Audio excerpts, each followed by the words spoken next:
J'appelle Monsieur Romain Nicot de Lille, qui va nous présenter pour ce dernier travail de la matinée, symptomatologie dysfonctionnelle après chirurgie orthognathique, rôle du nouveau polymère fixe des gènes. Donc il y a 1, 2, 3, 4, 5, 6 gènes, le mystère des gènes. Romain, nous sommes suspendus à vos lèvres. Bonjour à tous et à toutes, je vous remercie de me laisser faire cette présentation pour la deuxième fois, puisque j'avais présenté une partie de ce travail déjà l'année dernière. C'est une cohorte que je mène depuis maintenant 5 ans, puisque les premières inclusions ont eu lieu en février 2012, et donc il y a eu 3 années d'inclusion, et là on arrive sur les 2 années d'extrapolation des résultats, avec des dernières publications qui ont eu lieu le mois dernier. Alors, le plan de l'exposé, il suit une structure IMRA tout à fait classique, et on verra en particulier les nouveaux résultats par rapport à l'année dernière. Je vais commencer par des définitions, parce que c'est un domaine qui est peut-être un peu loin pour beaucoup d'entre vous. Les dysfonctions temporomandibulaires, c'est, selon l'Agence américaine pour les douleurs orofaciales, un groupe de pathologies musculo-squelettiques et neuromusculaires qui impliquent les articulations temporomandibulaires, les muscles masticatoires et tous les tissus associés. C'est donc un groupe générique de pathologies, avec en chef de file pour symptômes les douleurs prétragiennes, et qui affectent 5 à 12% de la population. C'est la principale cause de douleurs orofaciales et ça a un impact majeur sur la qualité de vie, avec notamment de nombreux arrêts de travail, et c'est pour ça que ça a un impact de santé publique.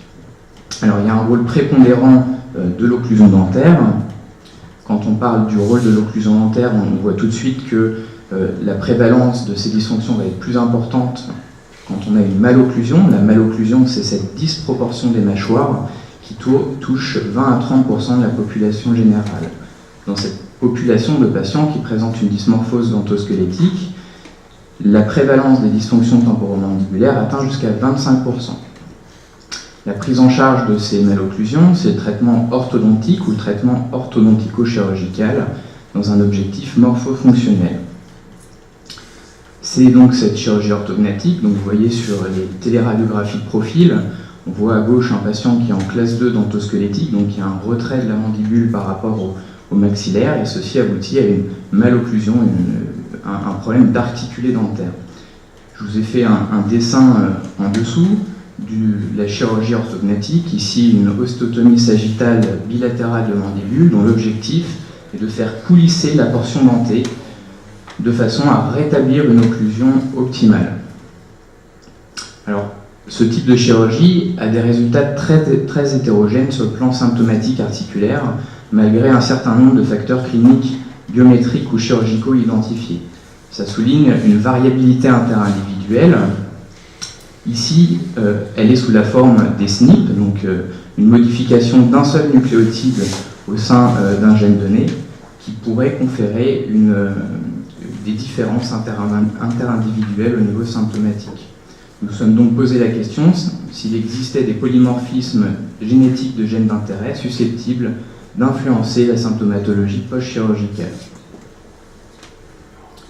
Alors le matériel et méthode est suivant, c'est une cohorte de 240 patients.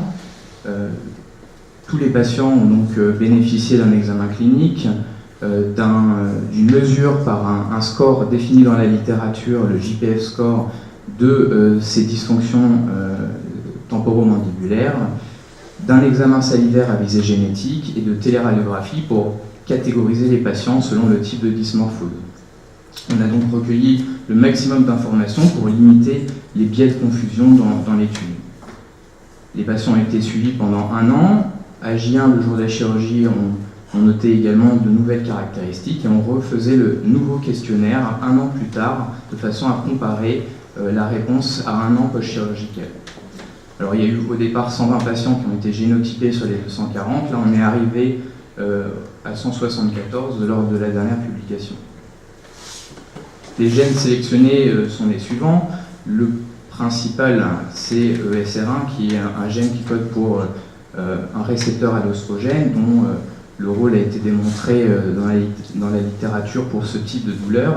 mais d'autres gènes ont pu être étudiés, notamment ENPP1, qui est un gène qui code pour la minéralisation osseuse, ou ACTN3, qui code pour une protéine myofibrillaire. Le test, le questionnaire est le suivant, donc c'est le Joe Pain Function Score, avec toute une partie sur la douleur et une partie sur la fonction. Ce test était réalisé par moi en préopératoire, ce n'est pas un auto-questionnaire. Donc il y avait 3 éléments à prendre en compte pour les résultats, à la fois le score en préopératoire qui nous donnait une idée du taux de dysfonction temporomandibulaire avant la chirurgie, ensuite le score en post-opératoire qui nous donnait une idée en post-opératoire, mais surtout l'aggravation articulaire qui était déterminée par un delta entre le score préopératoire et le score post-opératoire, de façon à ce qu'un delta positif nous donnait une notion d'amélioration et un delta négatif une notion d'aggravation symptomatique. Donc sur les 120 premiers patients, donc, il y a eu 19 perdus de vue, enfin 18 perdus de vue et un refus de réponse. Au total, donc on a identifié des SNP de NPP1 qui étaient associés à la dysfonction temporomandibulaire préopératoire, ainsi que pour ESR1, des SNP associés à l'aggravation symptomatique articulaire, donc post-opératoire.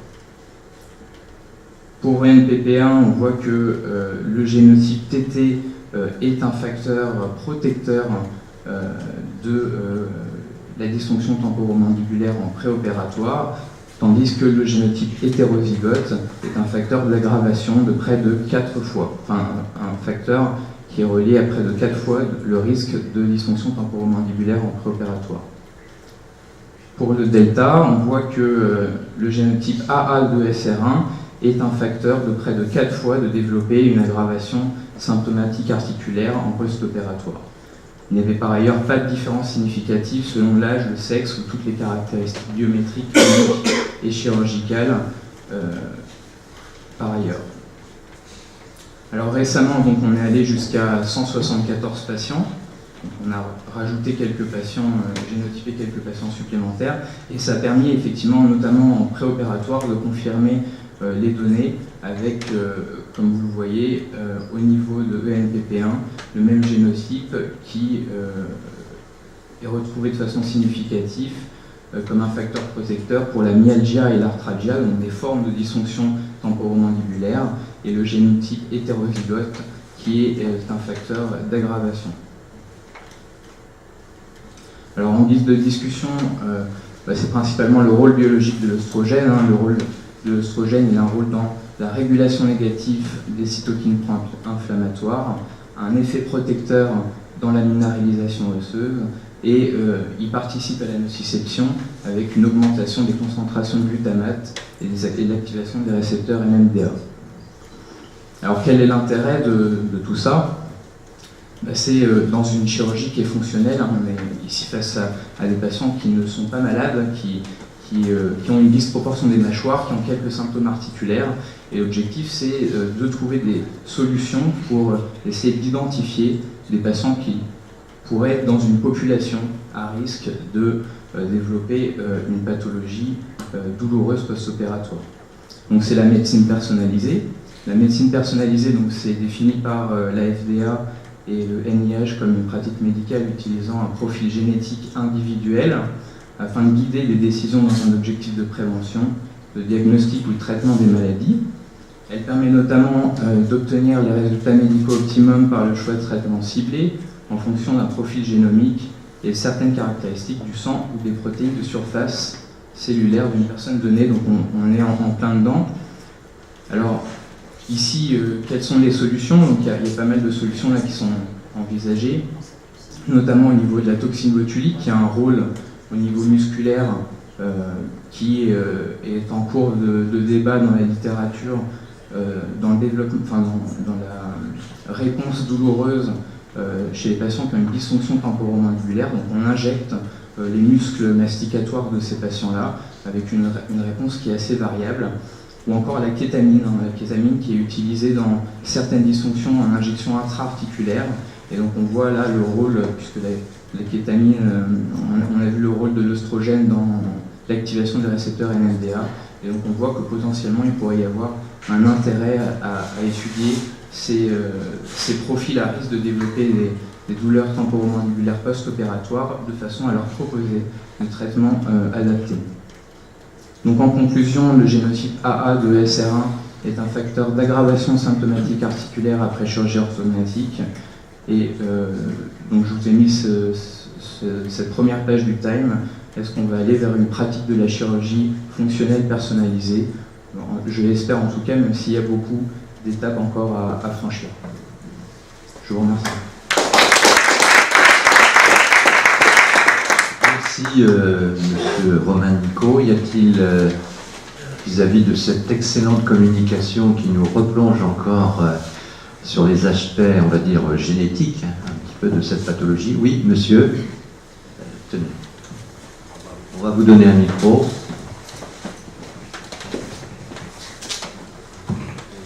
Merci. J'ai juste une question, c'était du coup, est-ce que vous avez pris en compte le degré d'avancée de la mandibule chez ces patients? Est-ce que du coup, plus on avance, plus on a une validation des valves et donc une réparation sur condyle? Est-ce que ça c'était pris en compte? Oui, on a pris en compte effectivement, et on a également pris en compte le type d'ostéosynthèse pendant la chirurgie. Donc on a deux types d'ostéosynthèse dans notre service. On fait à la fois des ostéosynthèses rigides, où en fait on a des vis bicorticales qui viennent en postérieur ici, rigidifier de façon bicorticale la mandibule, et on fait aussi des ostéosynthèses non rigides avec uniquement des plaques devant. Donc on a également, et ça c'est d'autres travaux qui sont en cours de publication. Très bien, merci. Est-ce qu'il y a une autre question?